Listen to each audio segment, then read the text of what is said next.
Նուբարաշենի աղբավայրում բռնկված հրդեհը փրկարար ծառայության եւ Երևանի քաղաքապետարանի համապատասխան ստորաբաժանումների ողջ գիշերվա աշխատանքի արդյունքում հաջողվել է ամբողջությամբ մարել, հայտնել է Երևանի քաղաքապետ Տիգրան Ավինյանը։ Քաղաքապետը հավելել է, որ հրդեհի հետ որևէ առնչություն ունեցող անձ կհայտնաբերվի եւ կենթարկվի պատասխանատվության օրենքի ամբողջ խստությամբ։ Ուզում եմ շատ հստակ արձանագրել.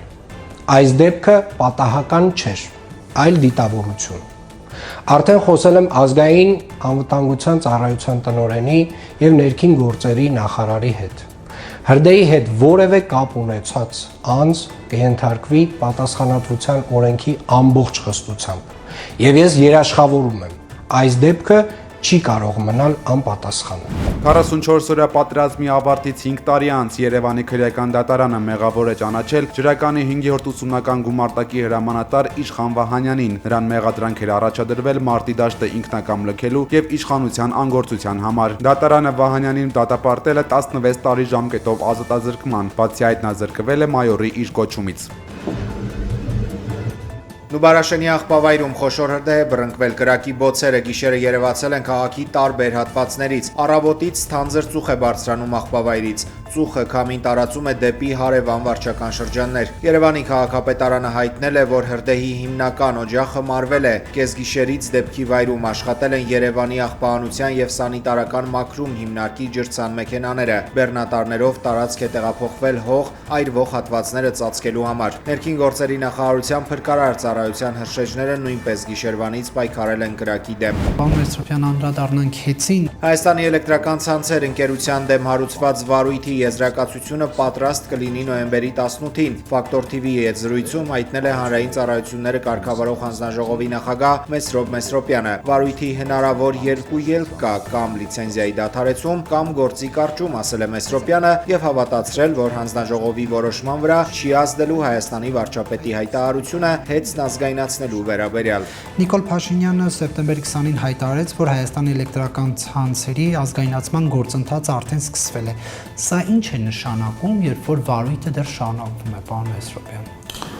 Ես արգանքում եմ մոտենում մեր երկրի ղեկավարի հայտարարությանը, բայց ինքը քաղաքական գործիչ է եւ քաղաքական հայտարարություն է արել, իսկ մենք մեր գործն ենք անում, մենք վարույթը կտանենք մինչև վերջ եւ կպարզվի այն, ինչ կպարզվի։ Սա արդեն իսկ ուղղորդում չէր։ Բացարձակ, ինչ ուղղորդում։ Բացարձակ։ Դե Նիկոլ Փաշինյանը արդեն երկու սցենար ներկայացրեց, ասում է կամ կազգայնացնենք ու կհանձնենք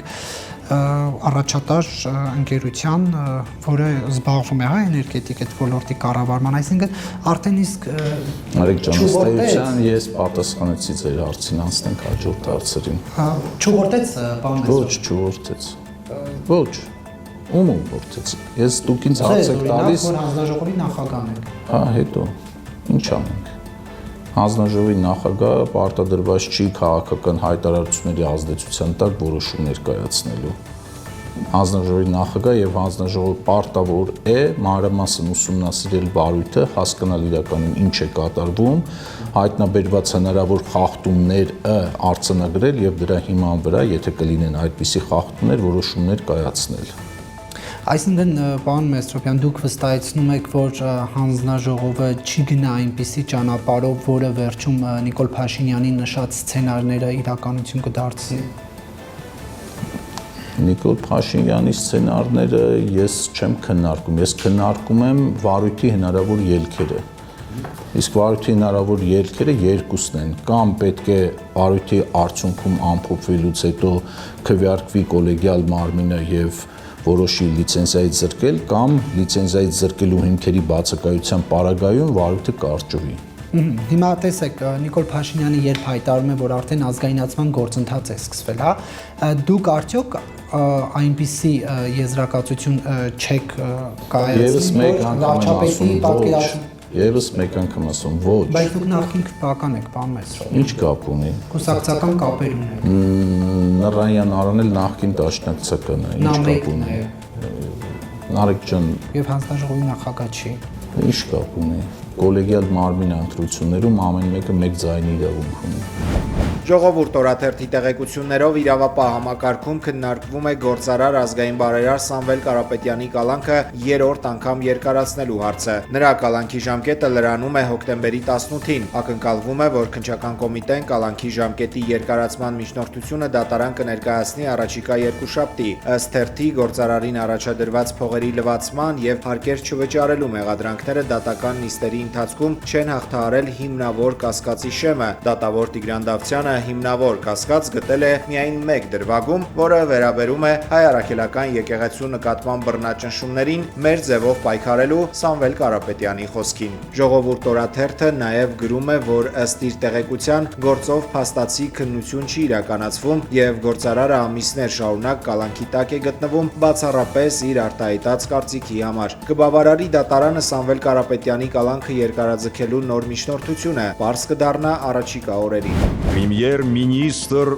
Республики Армения Հայաստանի վարչապետի մասնակցությամբ Դուշանբեում ընթանում է ԱՊՀ պետությունների ղեկավարների խորհրդի նիստը։ Դրա սկսվելուց առաջ Նիկոլ Փաշինյանը առանձնազրույց է ունեցել Տաջիկստանի նախագահ Էմոմալի Ռահմոնի հետ։ Նրանք խոսել են առևտրատնտեսական հարաբերություններին նոր ազդակ հաղորդելու հետագա քայլերի մասին, Հայաստանի եւ Ադրբեջանի միջև խաղաղության հաստատման արդյունքում ստեղծված հնարավորությունների եւ տարածաշրջանում համագործակցության մթնոլորտի ամրապնդման, թրիփ նախագծի եւ խաղաղության խաչմերուկի իրականացման վերաբերյալ գրված մեր կառավարության տարածած հաղորդագրությունում։ Թրիփ նախագիծը հնարավորություն է տալիս Հայաստանին ունենալ երկաթուղային եւ այլ տրանսպորտային կապեր Ադրբեջանի ու ԱՊՀ այլ անդամ պետությունների հետ, հայտարարել է վարչապետ Նիկոլ Փաշինյանը։ Նրա խոսքով այս ծրագիրը նոր հնարավորություններ կբացի արտահանման եւ ներմուծման համար, ինչպես Հայաստանի, այնպես էլ ԱՊՀ երկրների։ Փաշինյանը հույս է հայտնել, որ մոտ ապագայում նախաստորագրված համաձայնագիրը վերջապես կստորագրվի եւ կվավերացվի։ Միաժամանակ նա նշել է, որ թեև խաղաղությունը հաստատվել է, սակայն բոլոր խնդիրները չեն լուծվել։ Անհրաժեշտ է մեջբերում հաստատել առևտրային, տնտեսական, քաղաքական եւ մշակութային կապեր։ And this is no easy task. Սա հեշտ գործ չէ, հաշվի առնելով երկարամյա թշնամանքի պատմությունը,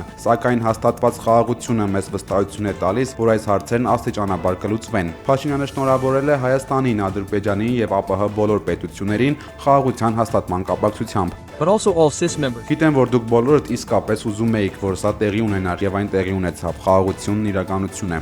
Հայաստանի եւ Ռուսաստանի ղեկավարների խոսակցության ժամանակ ապրանքաշրջանառության վերաբերյալ տարբեր թվեր են հնչել Դուշանբեում ԱՊՀ անդամ երկրների խորհրդի նիստի ընթացքում։ Ռուսաստանի նախագահը հարցրել է Հայաստանի ղեկավարին, թե որքան է կազմում Ռուսաստանի հետ ապրանքաշրջանառությունը։ Ի պատասխան Նիկոլ Փաշինյանը ասել է, որ այս տարի 4 միլիարդ է, ինչին հակադրվել է Պուտինը։ Сколько сейчас товарооборот выскочил? Товарооборот с Арменией сейчас какой?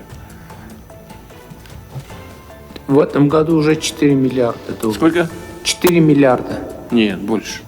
В этом году. Да. В Больше? прошлом году было примерно 9 миллиардов. Больше. В прошлом году было больше. И в этом году будет больше. Ну, может быть, я на это очевидно. Это очевидно просто. Մեկ ժամ չանցած Հայաստանի էկոնոմիկայի նախարար Գևորգ Պապոյանը Facebook-ի իր էջում տեղադրել է Ռուսաստանի հետ Հայաստանի ապրանքաշրջանառության վերաբերյալ տվյալներ, եզրակացնելով, որ Նիկոլ Փաշինյանի հրապարակած թվերը բացարձակ ճիշտ են։ Հայաստանի եւ Ադրբեջանի առաջնորդները Դուշանբեում ԱՊՀ գագաթնաժողովի ընթացքում հանդիպել են եւ քննարկել են խաղաղության ուղղությամբ առաջընթացը։ ԱՊՀ գլխավոր քարտուղար Սերգեյ Լեբեդևը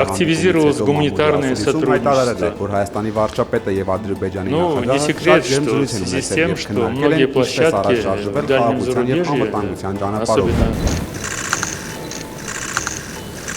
Տաջիկստանում Պուտին-Ալիև պինդ գրկախառնության ֆոնին Բաքվում ազատ են արձակել Սպուտնիկ Ադրբեջան լրատվական գործակալության տնօրեն Իգոր Կարտավիխին։ Ավելի վաղ Բաքուն նրան եւ Ռուսաստանի տասնյակ այլ ձերբակալված քաղաքացիների մեղադրում էր տարբեր հանցանքների, այդ թվում լրտեսության համար։ Դուշանբեում 3 դեմ առ դեմ հանդիպել էին Ռուսաստանի եւ Ադրբեջանի ղեկավարները, դա նրանց առաջին բանակցություններն էին վերջին 1 տարվա ընթացքում։ Գիշերը ռուսական զինուժը ռմբակոծել է Ուկրաինայի մայրաքաղաք Կիևը, ԱԹՍ-ների բեկորներից հրդեհներ են բռնկվել բնակելի շենքերում, կա 12 վիրավոր։ Զապորոժիեում 7-ամյա տղա է զոհվել, հայտնում են ուկրաինական աղբյուրները։ Ուկրաինայի օդուժը հարձակումը գնահատել է զանգվածային, մայրաքաղաքի երկնքում բազմաթիվ պայթյուններ են որոտացել։ Էներգետիկայի նախարար Սվետլանա Գրիչուկը հաղորդել է, որ հարձակումը թիրախավորել է նաև Ուկրաինայի էներգետիկ կառույցները։ Ժամեր շարունակ չի աշխատել Կիևի մետրոն։ Welcome. Ճապոնիան պլանավորում է սակրավորներ ուղարկել Լիտվա ուկրաինական զինվորականների հետ վարժանքների համար։ Ճապոնիայի պաշտպանության նախարարը հայտարարել է, որ այդ քայլը շատ կարևոր է ուկրաինական ժողովրդի հումանիտար կյանքը բարելավելու համար։ Ճապոնիայի իշխանությունները նախկինում արդեն օգնություն են ցույց տվել Ուկրաինային ականների վնասազերծման բնագավառում։ Ուկրաինական կողմին են փոխանցել 4 կայանքներ, որոնք մեծ ճշգրտությամբ հայտնաբերում են ականները։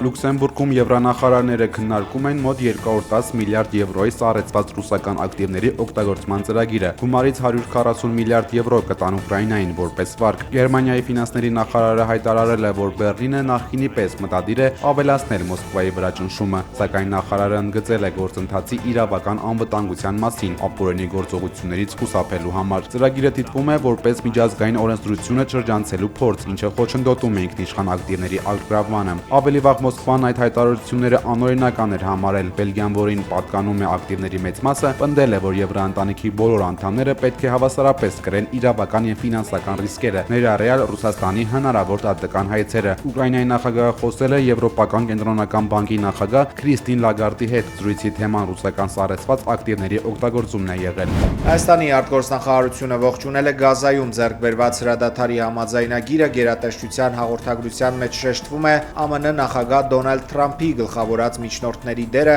նշելով, որ համաձայնագիրը կայացել է նրանց անխոճ ջանքերի շնորհիվ։ Հուսով ենք այս համաձայնագիրը ճանապարհ կհարթի Մերձավոր Արևելքում երկարատև խաղաղության եւ կայունության համար գրված է մեր արտգործնախարարության հայտարարությունում։ Իսրայելի վարչապետ Բենյամին Նեթանյահուն նախազգուշացրել է, որ իր երկիրը դեռ չի ավարտել Գազայի հատվածում սկսած առաքելությունը։ Մենք շրջափակել ենք քաղաքը բոլոր կողմերից, պատրաստվելով պլանի հաջորդ փուլերին։ Այդ ընթացքում Համասը կզինաթափվի, ապա կվերացվի, հայտարարել է նա։ Նեթանյահուն այս հայտարարությունը անում է Եգիպտոսում ստորագրված հրադադարի համաձայնագրի ուժի մեջ մտնելուց մեկ օր անց։ Համաձայնագիրը ներառում է հրադադար, իսրայելցի պատանդների եւ պաղեստինցի բանտարկյալների փոխանակում, ինչպես նաեւ Իսրայելի զորքերի հետ քաշում մինչեւ Դեղինգից Գազայի տարածքում սահմանված սահմանագիծը։ Հաջորդ փուլերում նախատեսվում է քննարկել Գազայի կառավարման հարցը, Համաս խմբավորման ապագան եւ քաղաքի վերակառուցումը։ Ավելի վաղ Պաղեստինյան շարժումը կոչ էր արել ԱՄՆ նախագահային եւ մյուս միջնորդներին պարտադրել օկուպացիոն կառավարությանը լիովին իրականացնել համաձայնագրի պահանջները եւ թույլ չտալ որևէ կետից խուսափում կամ հետաձգում։ ԱՄՆ-ն հայտարարել է, որ Գազայի հատվածում հրադադարի պահպանումը հսկելու համար ժամանել է 200 ամերիկացի խաղաղապահ։ Միջազգային առաքելության մեջ են ներառվելու նաեւ զորքեր Եգիպտոսից, Քաթարից, Թուրքիայից եւ հնարավոր է Արաբական Միացյալ Էմիրություններից։ ԱՄՆ նախագահի հատուկ բանագնաց Սթիվ Ուեթքոֆը հայտարարել է, որ Իսրայելի պաշտպանության բանակը ավարտել է իր ուժերի նահանջը։ Ըստ համաձայնագրի իսրայելական ուժերի վերահսկողության տակ դեռ կմնա Գազայի հատվածի մոտ 53%-ը։